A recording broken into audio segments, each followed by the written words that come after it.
नमस्कार. आपण पाहताय भारत सत्ता लाईव्ह. जान है तो जहान है असं आपण नेहमी म्हणत असतो. Health is wealth. आणि कोविड काळानंतर तर याचा अनुभव आपण सगळ्यांनी घेतलेला आहे. कोविडच्या नंतरचं जग बदललेलं आहे आणि लोक हेल्थ कॉशियस झालेली आहेत. आपल्या आरोग्याबद्दल जास्त काळजी घ्यायला लागलेली आहेत. ह्याच अनुषंगाने भारत सत्ता लाईव्हने एक प्रोग्राम प्लॅन केलेला आहे. त्या प्रोग्रामचं नाव आहे भारत सत्ता हेल्थलाईन. हेल्थलाईन म्हणजे आरोग्याविषयी असणारे समज, गैरसमज, उपचार पद्धती, आजारांविषयीची माहिती या प्रोग्राममध्ये आम्ही एक्सपर्ट डॉक्टरकडनं जाणून घेणार आहोत.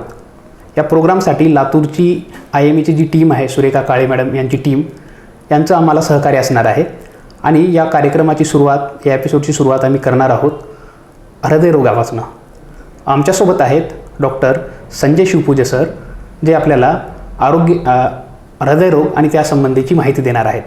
संजय शिवपूजे सर हे मागच्या 8-10 वर्षापासून प्रॅक्टिस करत असून जे सारख्या मोठ्या रुग्णालयामध्ये त्यांनी काही वर्ष काम केल्याचा अनुभव त्यांच्यापाशी आहे. आणि आज लातूरमध्ये शिवपूजे हार्टकेअर ह्या नावाने त्यांचं एक हॉस्पिटल चालतं. त्यासोबतच लातूरच्या विवेकानंद हॉस्पिटल येथेही सर सेवा देत असतात.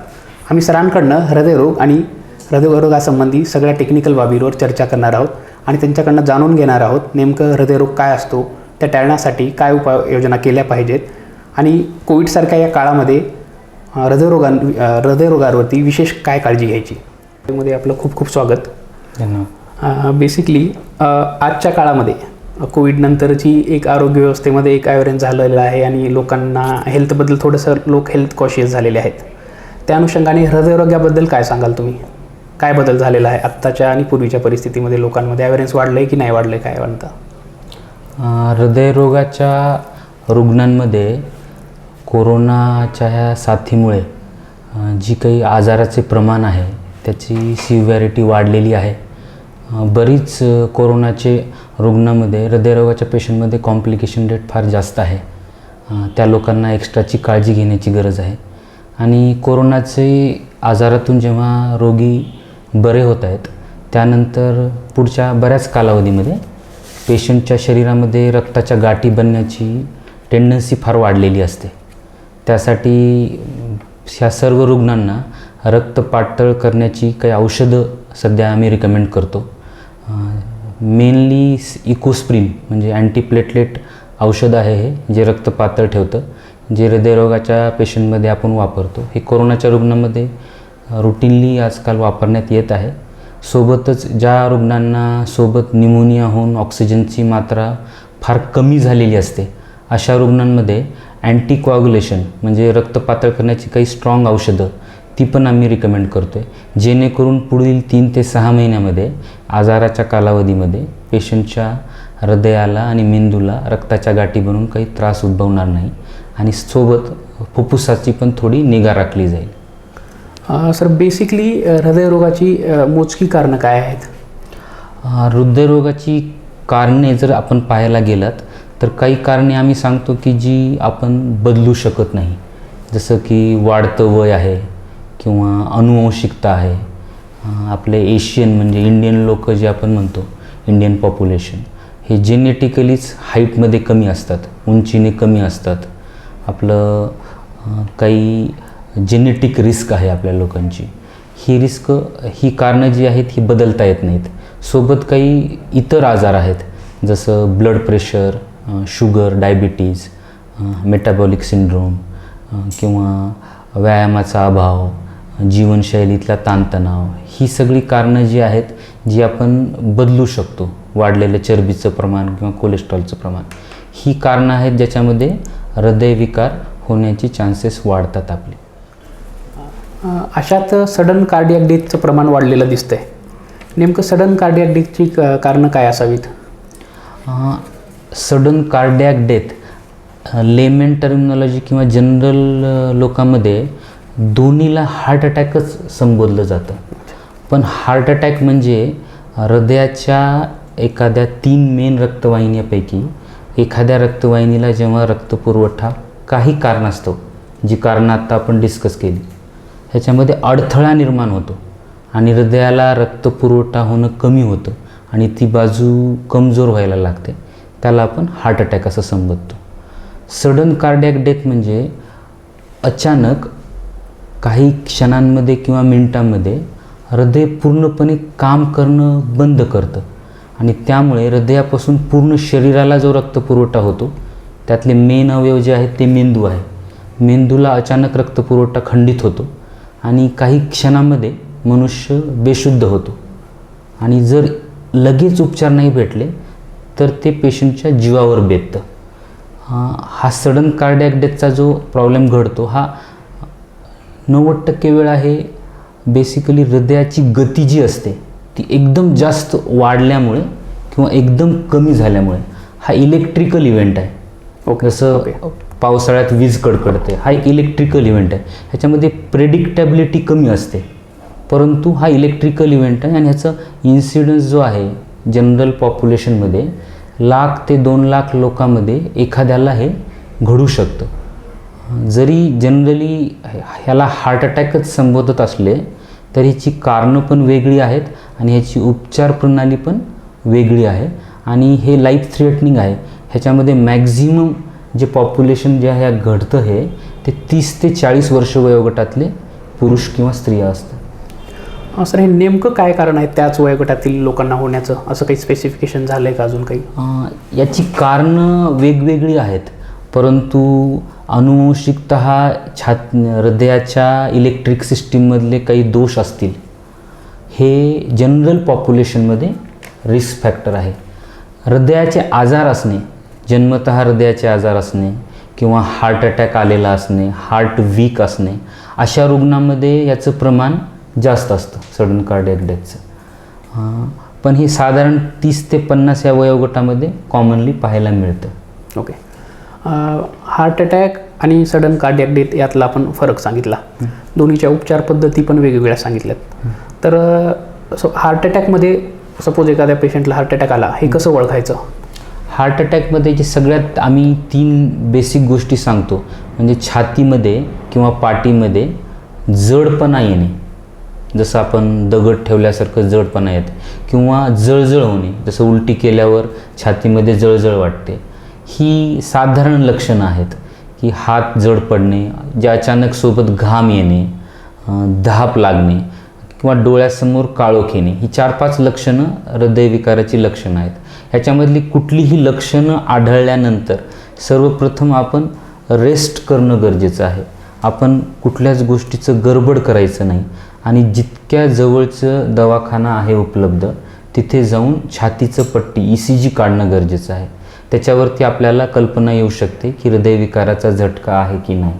आणि त्याच्यासोबत आम्ही रक्तामध्ये काही तपासण्या करून बघतो की हार्टला डॅमेज होतो का नाही, हे तपासण्या करून कळतं आपल्याला. कधीकधी रुग्ण एकदम लवकर दवाखान्यात पोचल्यावर हे लगेच पहिल्या ECGमध्ये किंवा पहिल्या रक्त तपासणीमध्ये जाणवत नाही. मग आम्ही त्याला एक 4 तासाने किंवा 8 तासाने परत ECG आणि परत रक्ताची तपासणी करायला सांगतो. सोबत इमर्जन्सीमध्ये काही औषधोपचार सुरू करण्यात येतो. तर ही बेसिक ट्रीटमेंट आपल्याला सुरू करावी लागते. आणि याच्यानंतरचा पुढचा टप्पा जो असतो तो अँजिओप्लास्टी वगैरेचा असतो, बरोबर? म्हणजे हार्ट अटॅक आयडेंटिफाय झाल्यानंतरच अँजिओप्लास्टी वगैरे केलं जातं. अँजिओग्राफी आणि अँजिओप्लास्टी.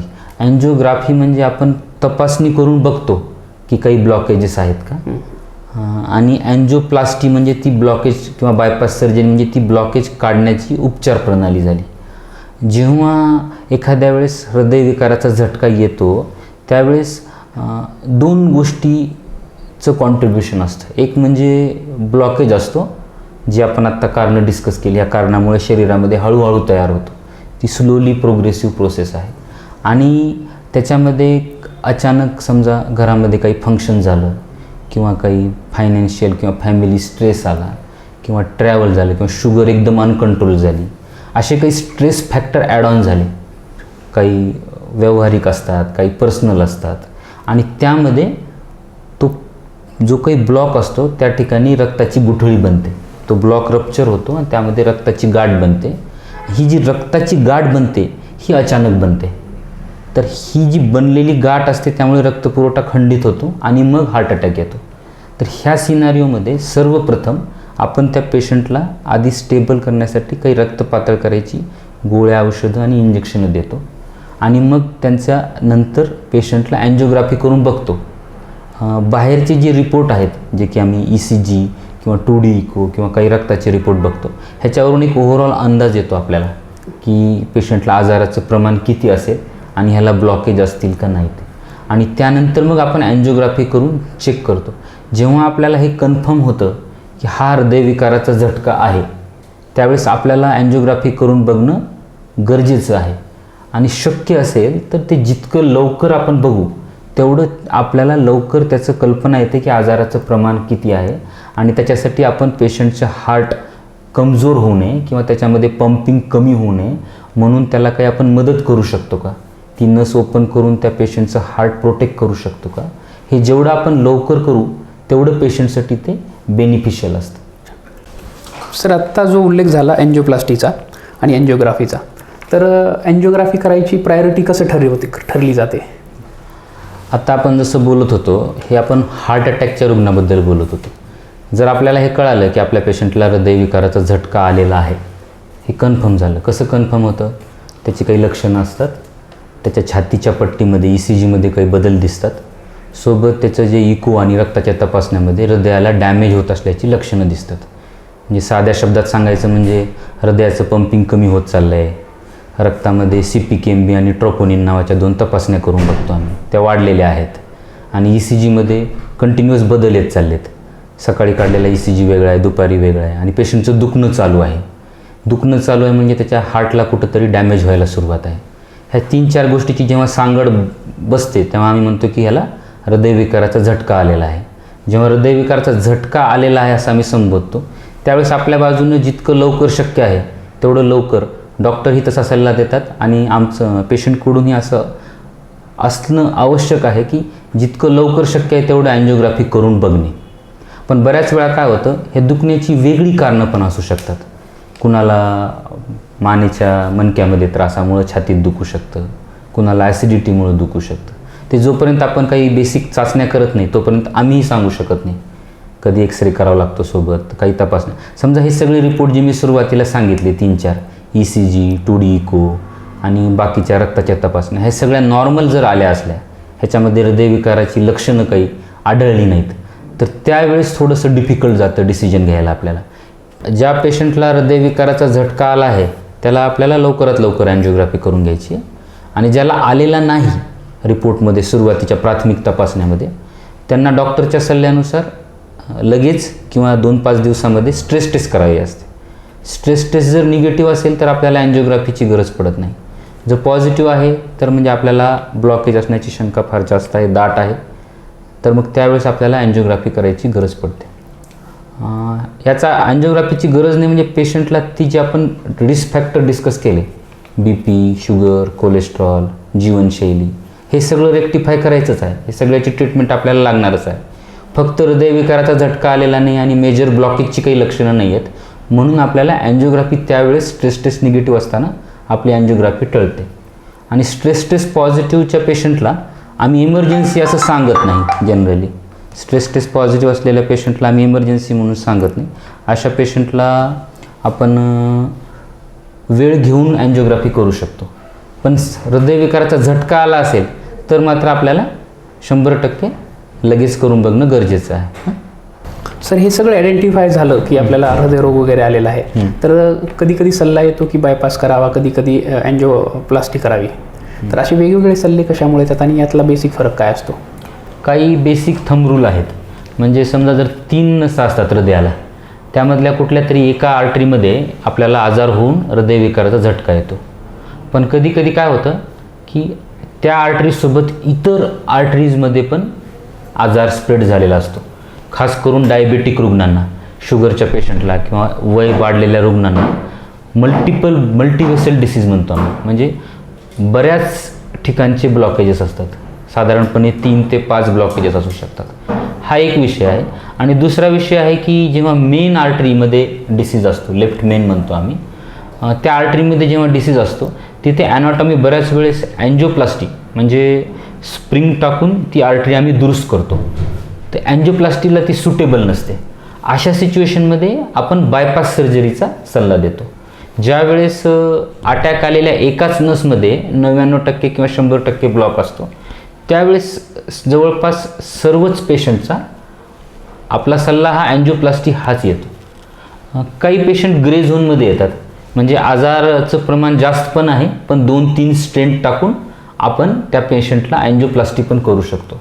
ह्या सिच्युएशनमध्ये हे टेलर मेड डिसिजन असतं की पेशंटचं रिस्क किती आहे, सर्जिकल रिस्क किती आहे, त्याला सर्जरी टॉलरेट होईल की नाही टॉलरेट होणार, आणि बाकी पण आम्ही ह्याला रिस्क स्ट्रॅटिफिकेशन म्हणतो. म्हणजे अँजिओप्लास्टी केलं तर आउटकम कशी राहील आणि बायपास केलं तर कशी राहील. तर ह्या दोन गोष्टीची सांगड घालून आपण ठरवतो की ह्या इंडिव्हिज्युअल पेशंटसाठी सगळ्यात योग्य डिसिजन काय आहे.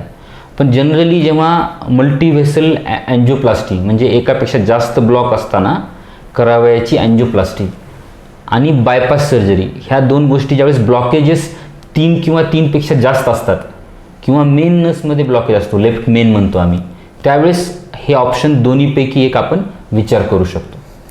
आणि त्या एकूणच त्या पेशंटच्या प्रकृतीनुसार हे त्यावेळेस डिसाईड केले जातं ते.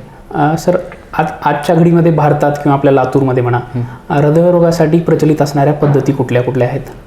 म्हणजे ही सगळी उपचार प्रणाली लातूरमध्ये उपलब्ध आहे. आमच्याकडे आता रुटीनली आम्ही फक्त हृदयविकाराचेच पेशंट ट्रीट करतो. सर्वसाधारणपणे आपल्या भागामध्ये म्हणा किंवा भारतामध्ये म्हणा, तरुण वर्गामध्ये हृदयविकाराचा झटका येण्याचं प्रमाण फार जास्त आहे.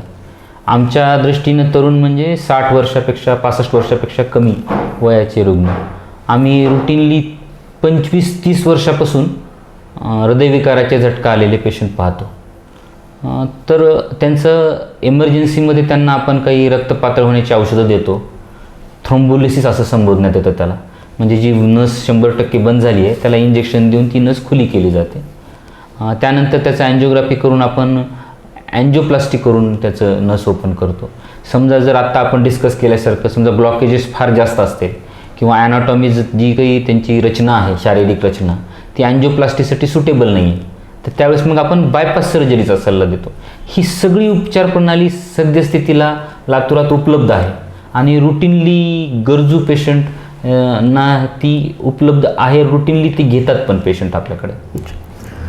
सर, बऱ्याच केसेस अशा पण होतात ह्या सगळ्या उपचार पद्धती झाल्यानंतर, बायपास झाल्यानंतर वगैरे पण पेशंटला परत अटॅक येण्याचे प्रमाण पण समोर आलेले आहेत. असं का घडतं? ही जी पूर्ण उपचार प्रणाली आहे, आपण जे अँजिओग्राफी, अँजिओप्लास्टी किंवा बायपास सर्जरी बोलतो, ह्याच्यामध्ये आपण झालेले ब्लॉकेज, काही कारणामुळे ब्लॉकेज तयार झाले, ते वाढत गेले आणि इतक्या लेवलला वाढले की एखादी रक्ताची गाठ बनून ती नस बंद झाली आणि मग हार्ट वीक व्हायला लागलं. तर आपण ते झालेला ब्लॉक कसा काढायचा आणि त्या हार्टला कसं शाबूत ठेवायचं, हार्टला कसं प्रोटेक्ट करायचं आणि रक्तपुरवठा कसा सुरळीत करायचा, हीच उपचार प्रणाली पाहिली. ही उपचार प्रणालीचा 50%च भाग आहे. म्हणजे मी एखाद्या पेशंटचं नस बंद झाली, मी अँजिओप्लास्टी केली किंवा बलपूर ब्लॉक असले तर आमच्या मित्रांनी बायपास सर्जरी केली आणि ते रक्तपुरवठा सुरळीत केला आणि त्याचं हार्ट नॉर्मल झालं. पण ह्या पूर्ण प्रक्रियेमध्ये ही जी होणारी कारणं आहेत, ह्या कारणामधली कुठलीच कारणं आम्ही काढलेली नाही. ओके. म्हणजे कुणाला हे त्याच्या मानसिक स्ट्रेसफुल जीवनशैलीमुळे घडलेलं असतं, कुणाला अनुवंशिकतेचा भाग असतो, कुणाला शुगर, कोलेस्ट्रॉल असतं. मग ही जी कारणं आहेत, पेशंट आधी जसा वागत होता ती पूर्ण जीवनशैली ह्याच्यानंतर बदलणं अपेक्षित असतं. कारण की ज्या कारणाने त्याला आधी आजार झाला त्याच कारणाने परत नवीन ठिकाणी किंवा कधीकधी ऑलरेडी अँजिओप्लास्टिक किंवा बायपास केलेल्या ठिकाणी आजार परत उद्भवू शकतो. 6 महिन्याने, 2 वर्षाने, 3 वर्षाने, 8 वर्षाने हे होऊ शकतं. ह्याला आपण कंट्रोल करू शकतो.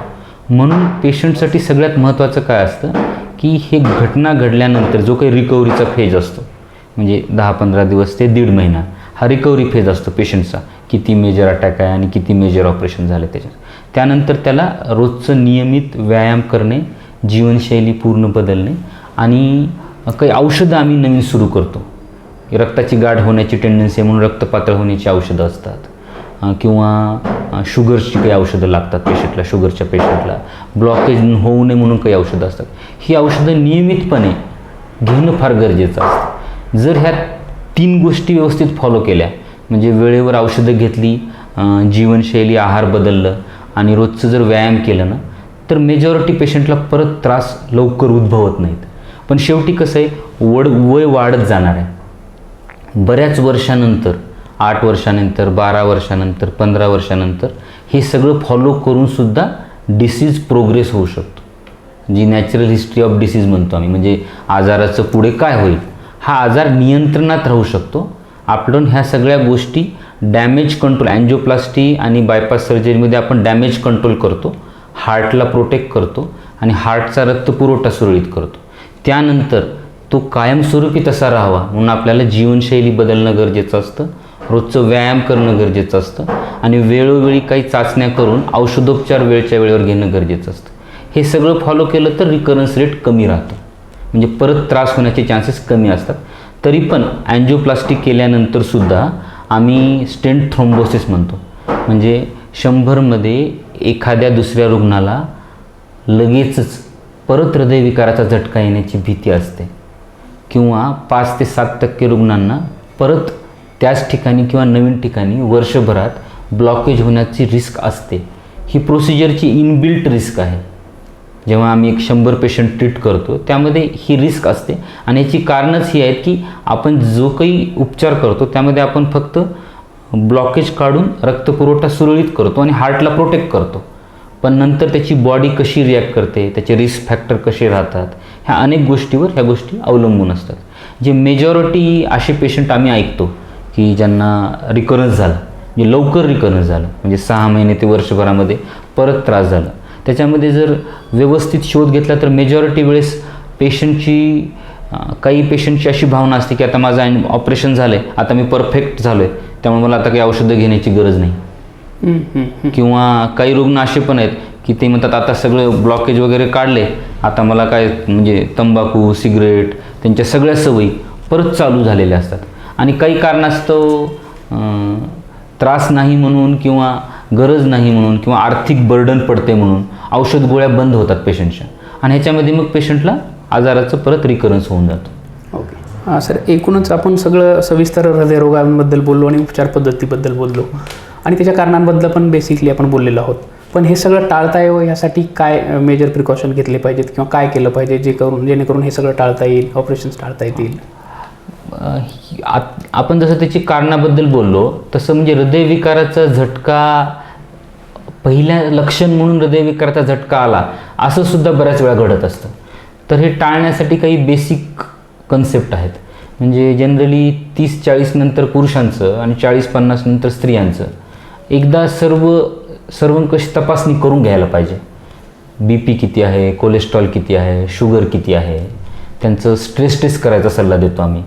पट्ट्यावर पडून त्यांचं हृदय व्यवस्थित आहे का हे चेक करून बघावं आणि समजा ह्याच्यामध्ये काही आजार उद्भवले, BP वाढलेलं दिसलं किंवा शुगर, काही कुठली पण आजार जर उद्भवले तर आपल्याला त्याच्यानुसार त्याचा उपचार घ्यावा लागतं. ही प्रक्रिया जर पेशंटला समजा शुगर असेल तर आम्ही हे वर्षाला करायला सांगतो. पण जे पेशंट ज्यांना शुगर नाही आहे, कोलेस्ट्रॉलचा त्रास नाही आहे, जे हेल्दी लाईफस्टाईल फॉलो करतात त्यांना 3 ते 5 वर्षाला हे चेक केलं तर त्यांच्यासाठी योग्य आहे ते. ह्या सगळ्या यंत्रणेमधून पेशंटला आजार उद्भवण्याच्या आधी आपण त्याचं निदान लावून त्याला उपचार देऊ शकतो. जीवनशैली त्या प्रकारे ठेवणं गरजेचं असतं. म्हणजे आहार हेल्दी असायला हवा, रोजचं 30 ते 50 मिनटं रोजचं वॉकिंग असायला हवं, ब्रिस्क वॉक म्हणतो आम्ही. म्हणजे जेवढं फास्ट चालणं शक्य आहे तेवढं फास्ट आपण चालायचं 30 ते 50 मिनटं न थांबता, जेणेकरून आपलं हार्ट आणि रेस्पिरेटरी सिस्टीम हेल्दी राहील. आणि म्हणजे ताणतणाव जो आहे जीवनशैलीतला तो कमी करणं तेवढंच महत्त्वाचं आहे. ह्या 2-3 गोष्टीची सांगड घातली तर हे हृदयरोग आपण वेळीच निदान लावू शकतो. तो येण्याच्या आधी आपण त्याला टाळू शकतो आणि जर समजा हृदयविकाराचा झटका हे सगळं करून आलाच त्याचा योग्य वेळी योग्य उपचार केल्यानंतर आपण नॉर्मल जीवनशैली नंतर फॉलो करू शकतो. आमच्याकडे मेजर हृदयविकार हार्ट अटॅक आल्यानंतरसुद्धा पेशंट नॉर्मली रोजचं 5-7 किलोमीटर चालतात किंवा स्विमिंग करतात किंवा बॅडमिंटन खेळतात. हे सगळं एकदम हेल्दी लाईफस्टाईल फॉलो करू शकतात. पण त्यासाठी गरजेचं आहे की त्यांनी वेळीच हे सगळी उपचार प्रणाली घेतलेली पाहिजे आणि त्यानंतर त्यांना जीवनशैली बदलून वेळोवेळी औषधं घेणं पण तेवढंच महत्त्वाचं असतं. तर हे होते डॉक्टर संजय शिवपूजे सरांनी हृदयरोग उपचार पद्धती, त्याची लक्षणं, कारणं आणि काय काय काळजी घ्यायची या सगळ्यांबद्दल अतिशय सविस्तरपणे आपल्याला मार्गदर्शन केलेलं आहे. नक्कीच यानंतर प्रेक्षकांना म्हणा किंवा रुग्णांना म्हणा याचा लाभ होईल. सर, भारत सत्तामध्ये आल्याबद्दल आपलं खूप खूप धन्यवाद. असेच वेगवेगळे विषय घेऊन आपण भेटत राहू. पाहत राहा भारत सत्ता लाईव्ह. धन्यवाद.